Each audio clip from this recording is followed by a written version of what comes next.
Good morning, everybody. My name is Christopher Bartlett. I'm an instructional technology specialist here with ECISD, and today I'm just going to show you just some quick introductory stuff into Google Chrome extensions.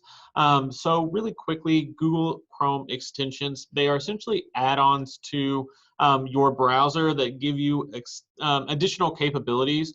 They've got extensions for so many different things, and what they do is they enhance your experience with different apps and different things that you're already doing.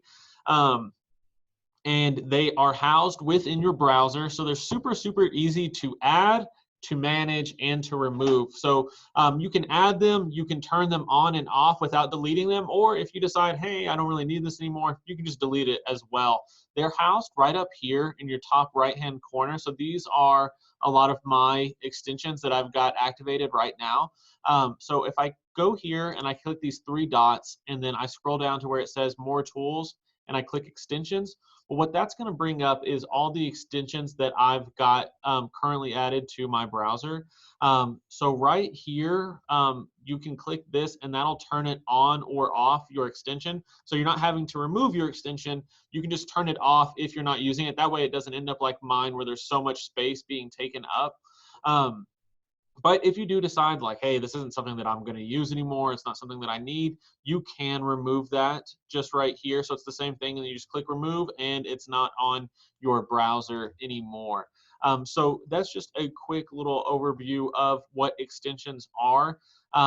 When you decide, like if you want to look at what the extensions are and just kind of browse, if you will open up a new tab and you'll just type in Chrome extensions, what this is going to do is you can go to the web store and then you can start searching for your own extensions. I'm going to give you a few, but you're by no means tied down to only what I give you.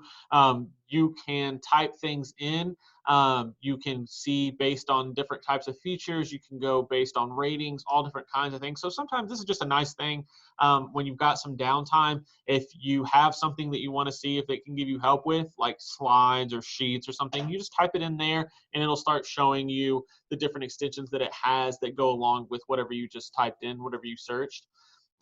So with that, what I'm going to do is just go over a few of the different extensions that we like and think that would help you all during this time of remote learning. One big one is it's Equatio and Read and Write. They're two different extensions. One is for math, one is for ELAR, but they're from the same company. And what's really great about them is they're both free to teachers, right? So to get them both free for teachers, you're going to go here to texthelp.com and then you'll set up your free teacher account using this. And now what that does is I'll go through what Read and Write. So this is Read and Write. These are some of their features that they've got. Text to speech, text and picture dictionaries, talk and type. They can check it. You can look at highlights. Really, really, really good for struggling learners, for ESL learners. And then also now, since we're using our devices so much, this stuff can really, really be beneficial for you and your students as we're trying to get this instruction taken care of in the best possible ways. Then there's also Equatio. So Equatio is a great, great program. And so a lot of what Equatio does is allowing students to type out and explore different equations in different ways. So you can do flipped instruction with Equatio. You can do, let's see. So these are some of the ways that people have used it, right? So they've used Equatio in slides where the students have showed their thinking, different perspectives. Let me see if I can go, let's see. There are a few different ways, a few different areas that it will show you. And what's really great about both of these is they've got different videos that kind of show you. So you have an equation editor, speech input, graph editor, handwriting recognition, and they can use these on pretty much any device. And so it's really great at all levels of math for students. So no matter where they're at, elementary to secondary, they should have some kind of utility within Equatio. Another one, and this is one of my personal favorites, especially since we weren't really expecting to jump into remote learning to this level. And so sometimes as we're trying to get depending on how many Google Classrooms we have set up, right? So like especially in like secondary schools where teachers have multiple class periods, and they've got a Google Classroom that's set up for each class period. That's so much and so much time. If you're just adding work individually, it becomes very tedious and time consuming. So what's nice about this one, and it's legitimately, it's just called Share to Classroom. And what's really great about that is here in this top, so this is the extension, and it shows all the classes that I'm teaching. And if I want to make an announcement or post work or do something, then I can share it to all of my classes instantly at the same time without having to go to each individual class and do it one by one. And so it's a huge, huge, huge way to save it, a huge help to keep you from wasting time, and saves you a lot of time as we're trying to navigate, this kind of newly unprecedented area. So Share to Classroom is a really great one. So all you would need to do for that, and for any of these, and I'm going to remove this just to kind of show you. And so whenever I go and I find a Chrome extension that I like, I just click Add to Chrome. I'm going to add this extension, and then that's it. And probably for the first time, you're just going to link it to your ECISD Gmail. And then once you do that, you're good to go. But see, even here now, it's showing me other ones that would be good. So there's another Push to Classroom one. There's a Cast one. There's Random Student Generator. Here's the Cammy extension. And so what's really nice is once you start adding these extensions, it starts suggesting ones, additional extensions that are similar to what you're already adding. Another one is Cammy. And now Cammy is something that was initially and probably still is for a price. There's a premium, but because of what the situation we're in with this global pandemic is, they have made it to where you can request a free school-wide upgrade to where you get the all the features of a premium account for free during this time. So I don't know how long it'll last, but for some amount of time, at least through the end of the school year, I'm sure, for them. So all you'll do is you'll go to cammyapp.com, and then you'll do the request free school-wide upgrade. There's a video that kind of gives you an idea of what you can do with Cammy. And then here, I'm going to click, or I'm going to go here, and this shows you a little bit of what Cammy can do, right? So annotating text, editing documents, all different kinds of things. Let me see, exit that.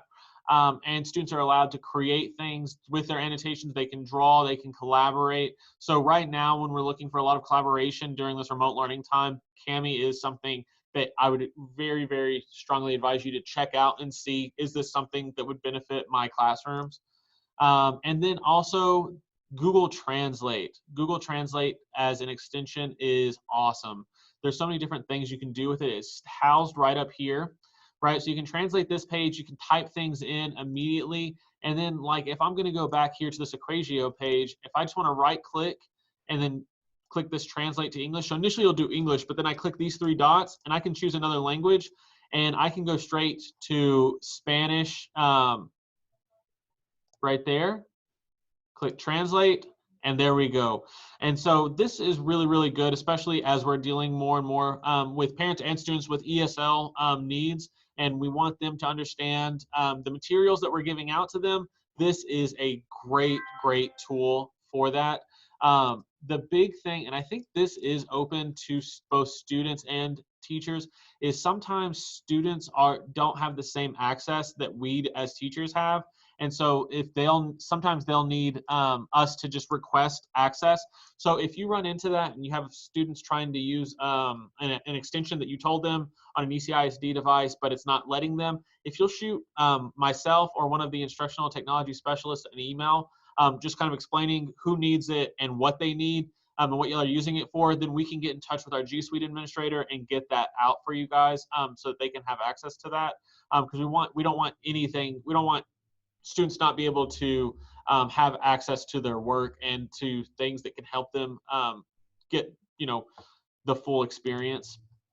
And then these last two that I'm going to show you are, because we're advising not to use Zoom anymore due to the safety and privacy concerns, there are some features that we've lost with moving from Zoom to Google Meets, Google Hangouts. And so one of the things is grid view, but luckily there is an extension for that. And so you'll just go to the Google Meet Grid View extension. You can add it to your Chrome. And then now, whenever you have multiple people, you have so many people inside your Google Meets or Google Hangout, you can have this grid view so that everybody can see everybody.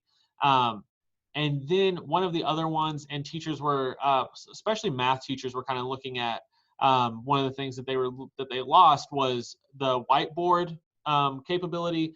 So with Google, what we're advising people to use is this Miro whiteboard for collaboration. And this is really awesome because you create a whiteboard and you can do, and this is just me kind of just playing around with it, but you can add text to it, you can do new pages, you can write, you can draw, you can work out equations, all different kinds of things. And then when you're ready to share it, you have control over who sees it and then also what they can do with it. So you don't always want your students to be able to edit things immediately, but you might want to collaborate or have them work on a board where they get to collaborate with something. So you decide who has access to the board, who can edit, who can view, who can comment, things like that. And so we're hoping that that kind of makes up for some of the whiteboard and some of the capabilities that we lost moving away from Zoom in an effort to better protect our students and our staff from some of those privacy and safety, security concerns. So this was kind of a lot, and I'm glad that we did it as video because you can kind of go back and play it through and just, you know, pause and replay what you need. But there's so much more that you can do with this. These extensions are very, very simple to use. They're very, very simple to manage within your browser. And if you have any questions, any concerns, please reach out to us, let us know. And really the big thing is if you'll start just playing around and see what best works for you and what's going to help out your class, your students the most, then that's going to be really the most beneficial thing.